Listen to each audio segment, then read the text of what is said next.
wahai Sai, kenapa setiap kali saya mencetak foto saya, foto Anda di kamera saya ini, selalu wajah Yesus yang muncul? Coba lihat, ketika diperlihatkan, itu reinkarnasi saya yang terakhir, kata dia. Itu reinkarnasi yang terakhir, dan sebentar lagi dia akan datang. Kapan? Ya, sekitar 8 tahun lagi.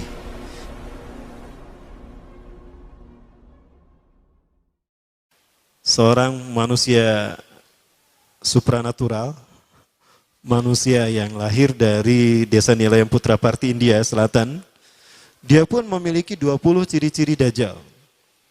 Apa yang bisa dilakukan Dajjal? 20 diantaranya dia bisa.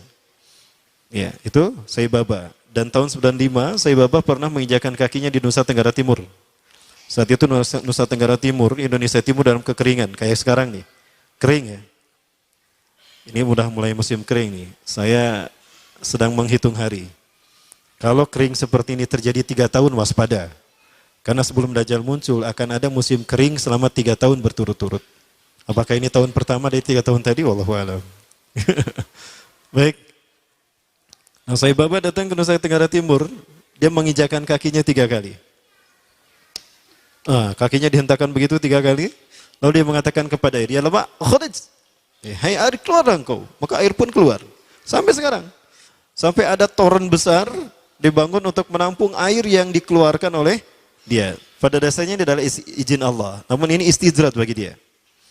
Nah, diberi nama di tulisan di torennya itu tulisan Sai Baba Water Foundation. Itu tahun 95 tuh. Beberapa ciri-ciri Dajjal. Yang pertama Rasulullah SAW menyebutkan, idza ra'aitumud Dajjal fara'a fi ra'si syai'un kataj. Syai'an kataj. Apabila engkau melihat Dajjal, maka engkau akan melihat di kepalanya sesuatu mirip mahkota. Rambutnya itu mahkota Dajjal. Kemudian dari tatapan, aura tatapan matanya adalah sihir. Maka siapapun yang terkena tatapan, pas tatapannya bertemu, itu maka dia ada dalam kendali Dajjal. Hatinya ada dalam genggaman Dajjal. Lihat mata Sai Baba. Dan Sai Baba selalu menggunakan pakaian yang digunakan oleh Nabi Isa, kata Rasulullah nanti. 3 warna. Celupan warna merah, orange, kuning, dan putih. Sai Baba selalu menggunakan itu. Para pengikut Sai Baba banyak tersebar seluruh dunia. Terbesar kalau di Indonesia ada di Magelang, Jakarta, Surabaya. Para pengikut Sai Baba disebutnya Deputi. Pemimpin Deputi Indonesia. Anand Krishna ini adalah pemimpin pengikut Sai Baba. 20 ciri-ciri Dajjal ada pada Sai Baba. Ada seorang fotografer yang biasa memfoto Sai Baba. Setiap kali dicetak dari kamera film, dari roll kamera yang dijepretkan ke Sai Baba, selalu muncul wajah Yesus. Makanya berkata, wahai Sai, kenapa setiap kali saya mencetak foto saya, foto Anda di kamera saya ini, selalu wajah Yesus yang muncul? Coba lihat, ketika diperlihatkan, itu reinkarnasi saya yang terakhir, kata dia. Itu reinkarnasi yang terakhir, dan sebentar lagi dia akan datang. Kapan? Ya, sekitar 8 tahun lagi. Ya. Nah, kemudian ada pesawat di Venezuela ketika take off, baru 2000 atau 3000 kakian, itu terjadi turbulensi. Ya, pilotnya sudah pasrah saat itu. Kopilotnya keluar dan berkata, siapa di antara kalian yang menjadi pengikut Sai Baba? Ternyata pramugarinya, saya. Cepat berdoa untuk Sai Baba, minta kepadanya agar dia menolong kita. Maka dia kemudian masuk ke ruangan tertentu, dia berdoa kepada Sai Baba. Entah gimana doanya. Apa yang terjadi? Awan berkumpul membentuk tubuh Sai Baba setengah badan. Dan awan tadi bergerak mengelambaikan tangannya. Maka seketika itu pula turbulensi hilang dan pesawat itu normal kembali dan bisa mendarat di tempat tujuan. Landing dalam keadaan aman. Nah, ini Sai Baba. Berikutnya juga masih terkait Sai Baba. Ada seorang janda punya anak 4. Dia datang pada Sai Baba dan berkata, wahai Sai, Anda adalah Tuhan kami. Anda Tuhan saya. Saya seorang janda sudah 4 tahun ditinggalkan oleh suami saya. Saya punya anak 4, kami miskin Sai. Kami ingin merubah hidupnya. Anda adalah maha kaya Tuhan kami, tolong kami beri karunia. Sai Baba hanya menggerakkan tangannya, maka emas keluar dari tangannya. Diberikan pada wanita janda tadi. Ada seorang syekh dari Arab, ingin menghujah Sai Baba. Ingat Rasulullah pernah berkata, ketika kalian melihat Dajjal, lari menjauhinya.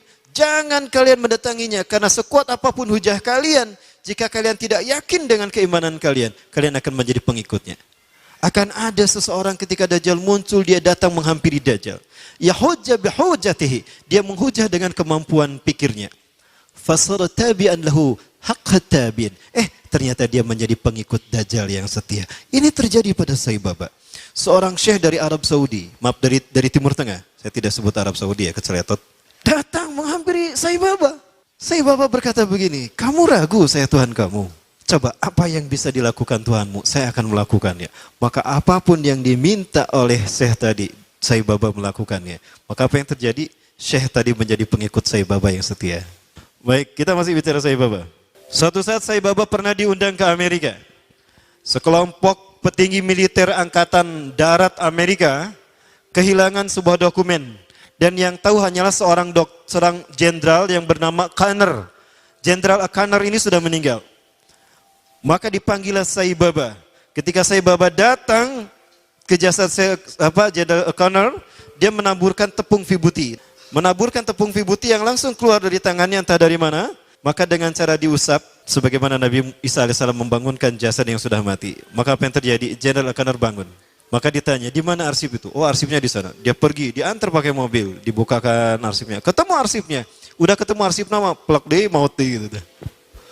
Itu jin yang masuk ke dalam tubuh Jenderal Conner. Kalau Nabi Musa alaihissalam menghidupkan yang sudah meninggal dalam kisah sapi betina, Al-Baqarah itu nyata. Nyata betul-betul hidup. Di mana dipukul dengan sebagian dagingnya kan? Fadribuhu bi ba'diha. Pukul dengan sebagian dagingnya. Itu betul-betul hidup. Sama Nabi Musa ditanya, man qatalaka, siapa yang membunuhmu? Culang-cilang mana ngebunuh saya? Oh itu, qatalani banu akhi. Udah gitu mati lagi. Ya tuh, anak-anak saudaraku, keponakanku yang membunuh saya. Udah gitu mati lagi. Rasulullah SAW menyebutkan, Samiri atau Dajjal itu dia mandul, tidak suka kepada lawan jenis. Dan dia tidak menikah. Termasuk Sai Baba juga sama. Dia ngejomblo seumur hidup. Namun sekarang dia sudah mati. Ya, alhamdulillah. Alhamdulillah, saya bersyukur pada Allah dia sudah mati. Ya, dan dia sedang dipukuli oleh malaikat Zabaniyah di kuburnya.